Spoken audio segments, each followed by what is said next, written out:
Diga glória a Deus. Queridos, podem se assentar. Louvado seja o nome do Senhor. Quantos estão na fé, digam amém. Eu quero que você abra sua Bíblia agora no livro de Romanos. Você que tem a Bíblia Sagrada. Tem alguém entre nós que não é batizado ainda? Alguém que não é? Há entre nós ali. Um dia você vai se batizar, em nome de Jesus. Mas a senhora, né? Misericórdia, vamos batizar em nome de Jesus. Alguém que não é batizado ainda, no início do mês de outubro teremos aqui mais um batismo para a glória de Deus, amém? E a gente tem que bater, né, o desse domingo. Esse domingo foi 4, então o próximo tem que ser 5 para a glória de Deus. Quem crê assim, diga amém. Abra sua Bíblia no livro de Atos dos Apóstolos, capítulo de número 2.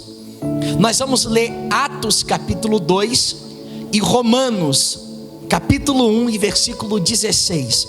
Mas a primeira leitura é Atos capítulo de número 2, a partir do versículo 1. O tema da minha pregação hoje é o poder do Evangelho.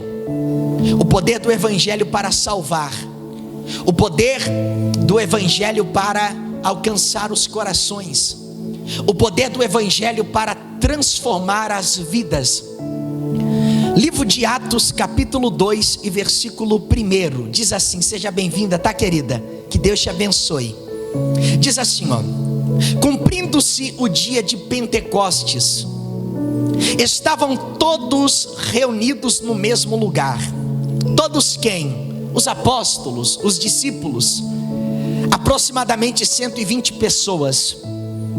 E de repente veio do céu um som como de um vento veemente e impetuoso, encheu toda a casa em que estavam assentados, e foram vistas por eles línguas repartidas como de fogo, as quais pousaram sobre cada um deles.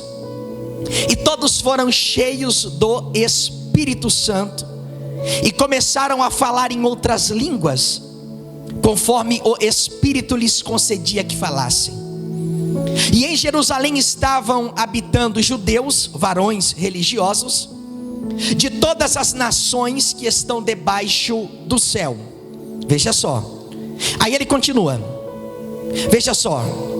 E todos foram cheios do Espírito Santo. Aí ele diz assim, ó, a partir do versículo de número 6: e correndo aquela voz, ajuntou-se uma multidão e estava confusa, porque cada um os ouvia falar na sua própria língua. Cada um os ouvia na sua própria língua, ou no seu próprio idioma. Aí ele continua: e todos se maravilharam, dizendo uns aos outros: pois o que? Não são galileus todos esses homens que estão falando? Como pois os ouvimos cada um na nossa própria língua, em que somos nascidos? Partos e medos, elamitas, e os que habitam na Mesopotâmia e Judéia e Capadócia e Ponto e Ásia e Frígia e Panfilha, Egito, partes da Líbia junto a Cirene, e forasteiros romanos. Vamos ler novamente essa parte. E forasteiros romanos. Diga comigo, bem forte: forasteiros romanos. Diga mais forte: romanos. Agora vire as páginas da sua Bíblia e vá no livro de Romanos capítulo 1 e versículo de número 36. Aliás, versículo de número 16. Romanos capítulo de número 1, a partir do versículo de número 16. Olha o que o apóstolo Paulo escreve aos romanos. Diz assim a palavra de Deus: porque não me envergonho do evangelho de Cristo, pois é o poder de Deus para a salvação de todo aquele que crê, primeiro do judeu e também do grego. Levanta a sua mão ou a sua Bíblia e diga comigo: Senhor Jesus, fale comigo pela tua palavra. Diga: eu preciso, eu necessito ouvir a tua voz. Diga: fala comigo, Senhor, porque o teu servo ouve. Queridos irmãos, preste muita atenção. O tema da minha pregação no dia de hoje é o poder do Evangelho. Queridos irmãos, Jesus Cristo, Ele é Deus.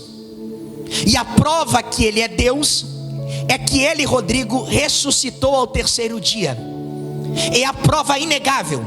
Se alguém olhar para você e falar assim: olha, eu creio em Jesus como um grande mestre, mas eu não creio que Ele ressuscitou, não dê ouvidos a essa pessoa.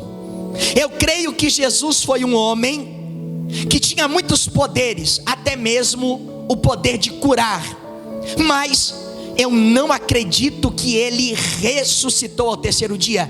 Se afaste destas palavras. Um dia eu estava em uma loja, o proprietário dessa loja é um muçulmano, e ele falou para mim: pastor, no Alcorão nós cremos em Jesus, cremos que Jesus até nasceu de uma virgem, cremos que Jesus era um profeta. E todo muçulmano diz assim: ó, que a paz esteja com ele. Quando ele falou o nome de Jesus, ele repetiu: que a paz esteja sobre ele. Cremos que Jesus era um profeta, cremos que o poder de Deus, o poder de Alá estava sobre ele, e ele era muito usado na medicina para curar as pessoas. Mas nós não acreditamos que ele morreu, e também não acreditamos que ele ressuscitou ao terceiro dia. Nós até acreditamos que ele foi elevado aos céus, e um dia ele voltará a esta terra. Nós até acreditamos nestas coisas. Só que, queridos irmãos, a morte e a ressurreição é a coisa mais importante do Evangelho. O apóstolo Paulo falou que se a ressurreição não for verdadeira, nós como cristãos somos as pessoas mais enganadas da face da terra. Porque todo o Evangelho de Jesus Cristo, da obra de salvação, da obra de transformação, da obra da vida eterna, da obra do perdão dos pecadores, repousa na ressurreição de Jesus Cristo. Queridos irmãos, o cerne do Evangelho, que tem o poder de salvar um pecador, repousa que Jesus morreu, mas ao terceiro dia Ele ressuscitou. No livro de Atos, os Atos dos Apóstolos, no capítulo 1, a Bíblia diz que Jesus, Ele aparece para muitas pessoas. E a Bíblia também diz, no capítulo 1, que esse Jesus, que durante 3 anos e meio ele andou sobre a terra, fazendo milagres, curando as pessoas, até morto, esse Jesus ressuscitou. Esse Jesus que ao andar sobre a terra também andou sobre as águas, diga glória a Deus. Que ao andar sobre as águas, ele também fez peixes milagrosamente virem dessas águas. Ele já havia cumprido a sua missão aqui na terra. E ele mesmo falou: agora importa que eu vá para o Pai, porque se eu não for para o Pai, o Consolador, ele não virá até vós. No capítulo 1 agora, Jesus, ele já havia cumprido a sua missão, e a Bíblia diz que ele é elevado aos céus, na companhia de 2 anjos. Imagina uma multidão admirada, olhando aquela cena gloriosa. O carpinteiro de Nazaré, aquele que foi cuspido, aquele que foi chicoteado, aquele que foi maltratado, aquele que foi humilhado, agora, milagrosamente e gloriosamente, para que todo olho o visse, estava sendo elevado aos céus. As pessoas ficaram admiradas, e a Bíblia Sagrada diz que aqueles anjos ao seu lado olharam para eles e disseram: por que vocês estão impressionados? Por que vocês estão olhando para o céu de forma admirada? Eu vos digo a verdade, esse mesmo Jesus que agora está subindo aos céus, um dia ele há de voltar a esta terra para levar o seu povo para junto de si. Agora, os apóstolos tinham contemplado aquela visão maravilhosa.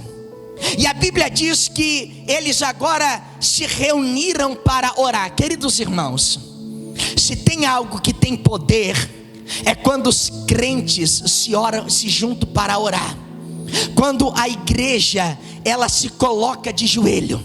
Se tem algo que o cristão comete como um gravíssimo pecado nos dias de hoje, é o pecado de não orar. Nós somos a igreja que menos ora. Nós somos o povo que menos ora. Nós somos o povo que menos clama a Deus. Ficamos horas e horas, às vezes no celular, às vezes diante de uma televisão, mas não passamos 30 minutos de joelhos dobrados. Uma igreja que não ora é uma igreja fraca.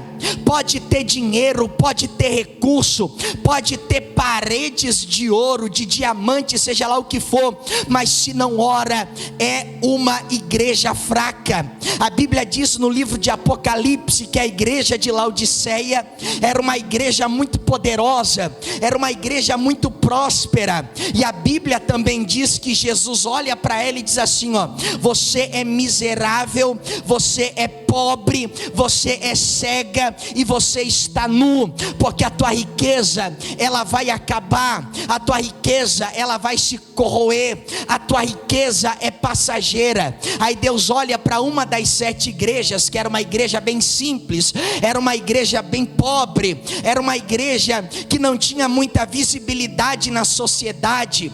Aí Jesus olha para aquela igreja e diz assim: ó, tu és rica, tu és pobre financeiramente, mas eu te digo que tu és rica, eu te digo que tu és rica. Por que Jesus falou que aquela era uma igreja rica? Porque era uma igreja que orava, era um povo que orava, era um povo que se santificava, era um povo, como diz os cristãos antigos, ou os crentes antigos, que se colocava na brecha, dava bom testemunho da vida cristã, dava bom testemunho. Eu vou falar tudo aqui hoje, eu posso falar? Hoje é tudo enrolado, misericórdia, hoje é tudo enrolado. Serve a Deus de qualquer jeito, serve a Deus de qualquer maneira, serve a Deus como dá, irmão. Ei, Deus é santo, e hoje Deus está chamando, Rodrigo, a sua igreja ao arrependimento. Eu não sirvo a Deus como eu acho que tem que ser, eu sirvo a Deus da forma que Ele estabeleceu, que eu devo servi-lo para a sua glória. Então agora, aquela igreja, a igreja primitiva, oh aleluias, que igreja gloriosa, irmão. A igreja gloriosa não é aquela igreja que tem canal de televisão, aquela igreja que tem dinheiro, que tem o melhor estofado, aquela igreja que tem a melhor câmera. Não, irmão, isso não é melhor não. A melhor igreja é aquela igreja que clama, é aquela igreja que busca, é aquela igreja que está sempre em comunhão com o Senhor. Essa era a igreja primitiva, era uma igreja santa. Irmão, a igreja de Jesus tem que ser santa, o altar de Deus tem que ser santo. Nós não somos como os demais. Se eles não querem, nós queremos. Se eles não querem andar da forma correta, e eu estou aqui no altar dominado pelo poder do Espírito Santo, nós andaremos da forma correta. Se eles não querem fazer do jeito que está na Bíblia, obrigado querida, nós faremos, não precisa, obrigado, nós faremos do jeito que está na Bíblia. Se eles não querem andar do jeito que Jesus estabeleceu, nós iremos andar do jeito que Jesus estabeleceu. Aquela igreja, obrigado, tá, Carol? Aquela igreja agora, ela se reúne em um local chamado cenáculo. A Bíblia diz que tinha aproximadamente 120 pessoas. E aquelas 120 pessoas, a Bíblia diz que eles estavam unânimes, voltados à oração. Eles oravam. Queridos, eu falo isso com dor no coração. Se tem um pecado que eu terei que dar conta diante de Deus, é o pecado de não orar o tanto que eu deveria orar. Se tem um pecado que quando eu estiver diante do tribunal de Cristo, me será apresentado, será os pecados que eu cometi de não orar como deveria, não orar como Deus ordenou que eu orasse. Aquela igreja, irmão, a prioridade era o Senhor. O Senhor, Carol, não era secundário, o Senhor era prioridade. Que saudade que eu tenho dos crentes de antigamente. Deus sempre era prioridade. Se tu chegasse na casa de um crente na hora do culto, ele de forma educada ia olhar para você e ia falar assim: você quer ir comigo na igreja? Vamos na igreja. Depois do culto eu faço janta, eu faço sobremesa, eu viro a noite com você. Mas agora eu tenho um compromisso. Hoje em dia os crentes trocam Deus para assistir um filme. Hoje em dia, queridos irmãos, se começa a garoar, tem gente que não vem na igreja. Eu me lembro que quando eu ia para a igreja no Monte Cristo, eu pegava 2 ônibus. E quando o dinheiro era curto, eu pegava o Circular Barreiros. E uma quarta-feira estava chovendo muito. E o Circular Barreiros, eu não sei até onde ele vai agora, mas na minha época, um dos pontos finais era lá no Shopping Itaguaçu. E a igreja que eu congregava era lá no Monte Cristo. E toda aquela rua, a Gerôncio Tives, estava alagada. O esgoto tinha estourado. E eu com a minha Bíblia no ônibus, no Circular Barreiros, lendo a Bíblia depois de um dia de trabalho. Eu só tinha dinheiro para uma passagem, uma para ir, aliás, para 3, né? Porque o Circular Barreiros era 1, e para até o centro e depois voltar eram mais 2. Então eu não tinha almoçado naquele dia, eu fiquei em jejum. Guardei o dinheiro do almoço naquele dia para mim poder pegar esses 3 ônibus. E quando o Circular Barreiros ele parou ali no Shopping Itaguaçu, eu lembro até hoje, eu tinha um sapato bico fino marrom, né? Há 13 anos atrás, isso era moda. E eu peguei a minha Bíblia, irmão, e eu comecei a correr na Gerôncio Tives, e o meu sapato molhou toda, a minha calça molhou toda. Mas eu disse: glória a Deus, eu vou buscar ao Senhor. Não tem chuva que me impeça, não tem fome que me impeça. Eu estava o dia todo sem comer, guardei o dinheiro do almoço, mas eu disse: Deus é uma prioridade. Queridos irmãos, precisamos como igreja voltarmos ao primeiro amor. Sabe o que é voltar ao primeiro amor? É colocar Deus como prioridade. Tanta coisa é prioridade na nossa vida, menos Deus. Menos Deus. Uma vez um irmão mandou uma mensagem, falou: não vamos na igreja, pastor, fulana está doente, culto de Santa Ceia. Falei: amém, irmão, muita saúde. De tarde estava na praia. Falei: misericórdia, que pecado contra Deus. Deus deixou de ser uma prioridade. Há tempo para tudo, Rodrigo, mas a prioridade é o Senhor. Deus está em primeiro lugar. Imagina aquela igreja humilde, aquela igreja simples, pessoas pobres, 120 aproximadamente. Agora eles estavam reunidos e começaram a orar. A Bíblia diz que enquanto eles oravam, veio do céu um som. Imagina que som glorioso. É o que está escrito, versículo 2: e de repente veio do céu um som. Não era um som de alto-falante, porque não tinha na época. Era um som do céu. Queridos, que glorioso é ouvir um som do céu. Aleluias. Que coisa maravilhosa. Aquele povo, ele acaba de ouvir um som do céu. E a Bíblia, ela ainda diz o seguinte: e esse som era como de um vento veemente e impetuoso. Alguém aqui no espírito, não na emoção apenas, mas no espírito, já sentiu o corpo ser tocado pela graça de Deus? Tem gente que não controla as lágrimas. Eu estava sexta-feira passada, na semana passada eu estava lá na empresa do meu tio, e de repente chegou um homem com um copo de cerveja na mão. Isso era 10 da manhã. E eu olhei pro sócio do meu tio e falei assim: aquilo ali era cerveja? Ele falou: sim. Ele bebe de 2 a 3 caixas de cerveja diariamente. E eu comecei a chorar. Eu falei: Deus, eu não tenho nada para oferecer para aquela alma, Pai, mas o teu evangelho, ele tem o poder de tirar uma pessoa da sarjeta. Falei assim: Deus, me dá uma oportunidade de pregar o evangelho a esse homem. Isso era quinta-feira. Na sexta-feira eu oro, toda sexta-feira eu oro na empresa do meu tio. Eu cheguei lá, de repente, quem chega? O rapaz. Ele chegou, e quando ele estava saindo, o sócio do meu tio olhou para ele e falou assim: espera aí, vamos receber uma oração. Ele se encolheu lá no canto, bem envergonhado. Eu abri a Bíblia e eu comecei a pregar o evangelho do Senhor Jesus. E aquelas palavras, pelo poder do Espírito Santo, que saíam da minha boca, eram mais ou menos assim: Jesus é a água que mata a sede da alma. Não importa no fundo do poço que você esteja, Jesus Cristo pode te levantar de lá.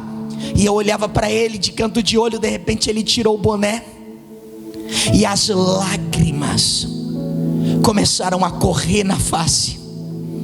Quando eu saí de lá, eu disse: Deus, eu não quero ser famoso, eu não quero riqueza, eu não quero nada, mas eu te peço, Senhor, salva aquela alma, converta, Senhor, aquele coração, transforma aquela vida, meu Pai, que está escravizada pelo pecado, mas o evangelho do Senhor Jesus pode alcançá-lo.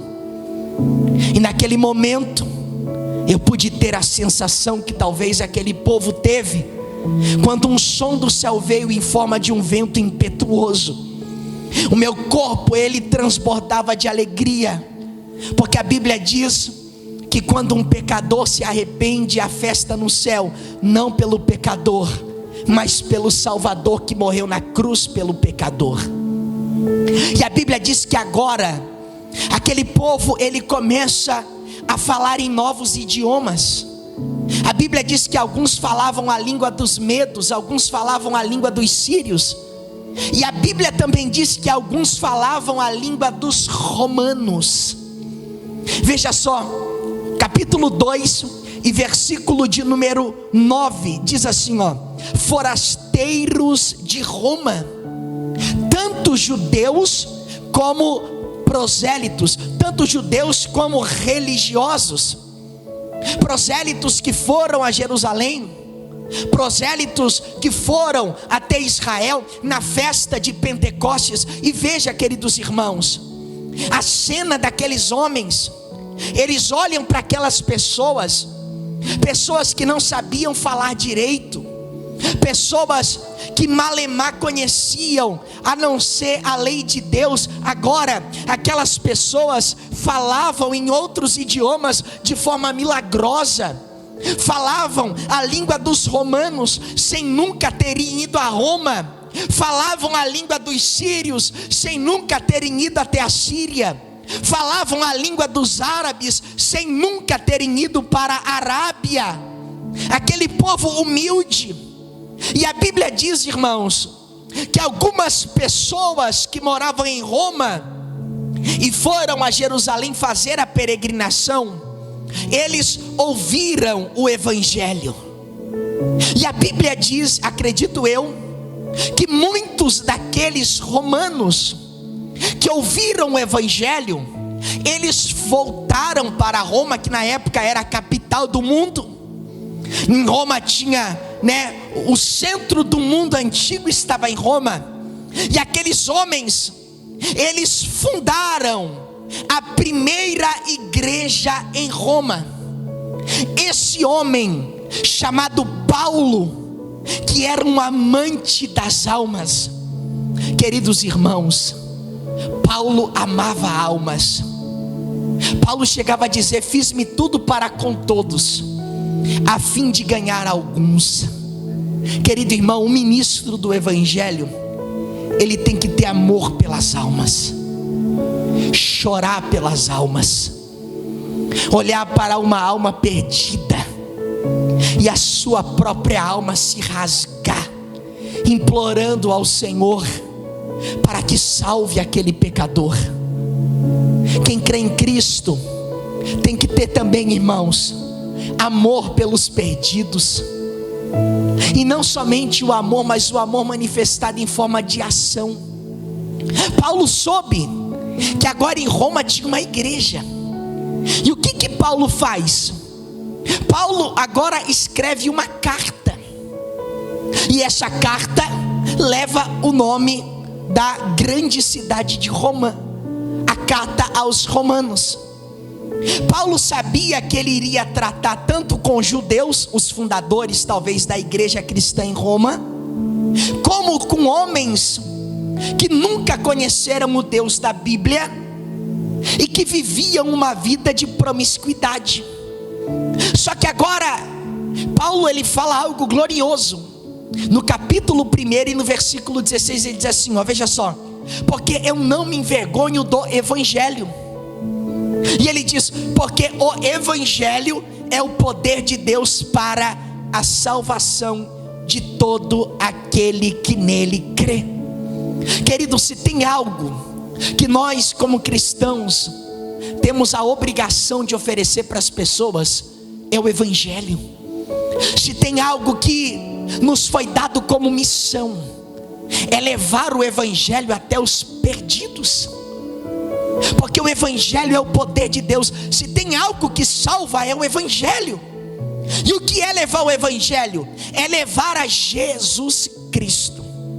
Eu estava em casa hoje e eu pensei assim, eu não lembro mais quanto tempo faz que eu preguei no Antigo Testamento.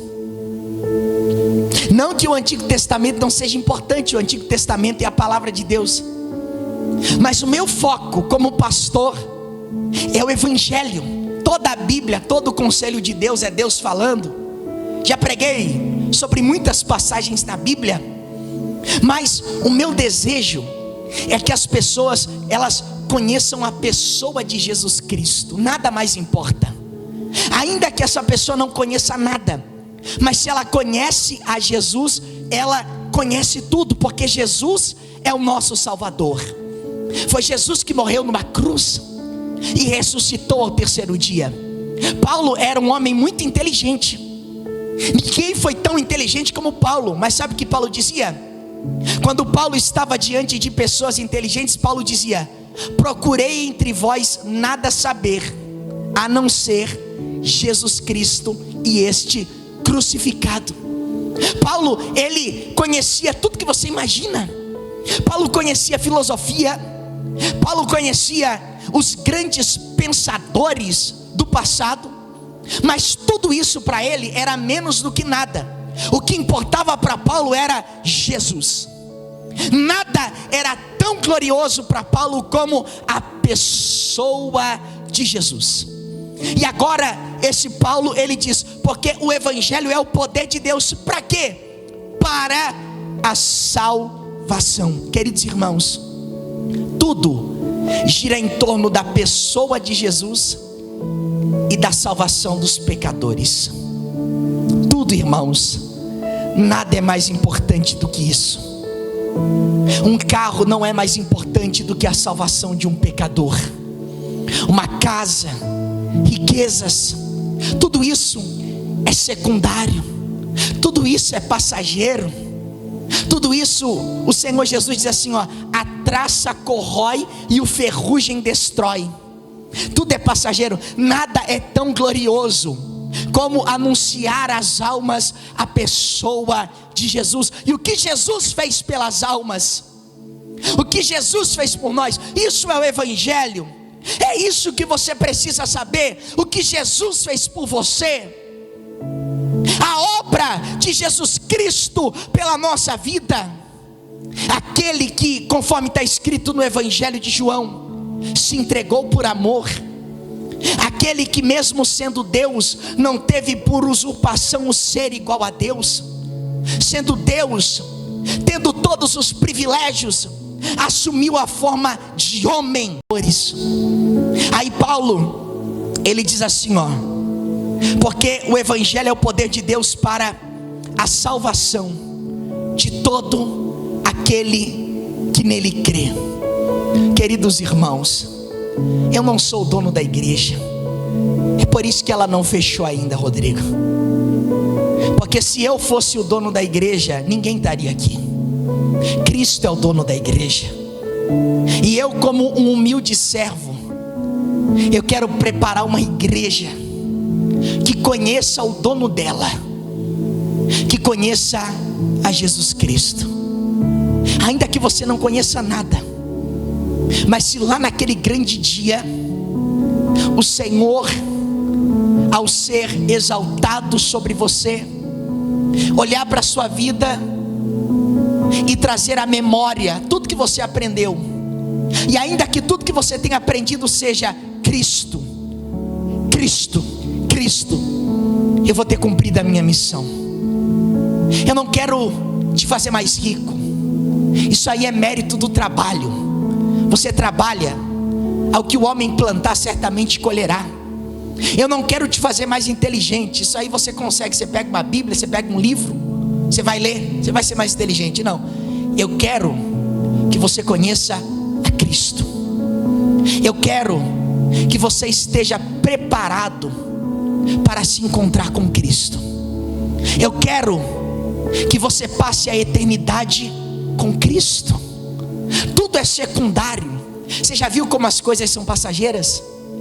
Quanta gente que tinha fama e hoje não tem mais, tinha riquezas e hoje não tem mais, tinha tudo e ao mesmo tempo não tinha nada.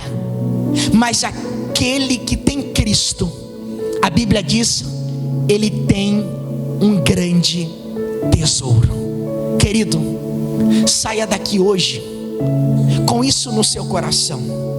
O evangelho é o poder de Deus para a salvação. Fale do evangelho.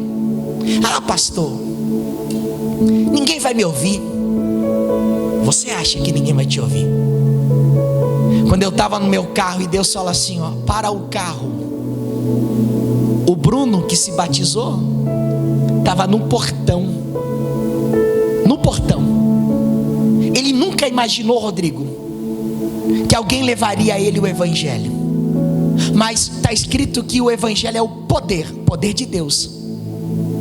Sabe que eu li para ele e falei assim, Bruno, eu pedi perdão a ele, mas falei assim, Bruno, eu posso ler uma palavra para você? E eu li o que está escrito no primeiro livro de Timóteo, capítulo 1, versículo 5, e aqui eu encerro. Capítulo 15, versículo 15. Paulo escreveu: fiel é esta palavra, e digna de toda aceitação, que Jesus Cristo veio ao mundo para salvar os pecadores. Só que o evangelho é poder. Poder não do pastor, mas poder de Deus. E esse poder entrou no coração dele. Querido, Deus não te chamou a converter ninguém. Eu não quero converter ninguém. Eu quero pregar o evangelho, porque o evangelho converte os corações. Fale do evangelho para os teus familiares. Fale do evangelho para os teus filhos. Fale do evangelho. Fale da pessoa de Jesus. Tira teus filhos da frente da televisão. Fale o evangelho para os teus filhos. Um dia Deus vai te julgar. Fale de Cristo para os teus filhos. Eu olho para minha filha e eu digo assim: filha, nada é mais importante na nossa vida do que Jesus Cristo. Eu olho para ela e eu digo assim: eu te amo tanto, menos abaixo de uma pessoa, menos abaixo de Jesus. Eu amo Jesus acima de tudo. Jesus, e eu olho para ela e eu digo: Radassa, Jesus é o que nós temos de mais importante. E às vezes ela olha para mim e ela diz: papai, Jesus morreu na cruz por mim. E eu digo: Senhor, eu estou cumprindo a minha missão. A minha missão não é fazer dele uma médica, não é fazer dela uma juíza. A minha missão é que ela conheça a Cristo. Como é que ela vai conhecer se eu não falar?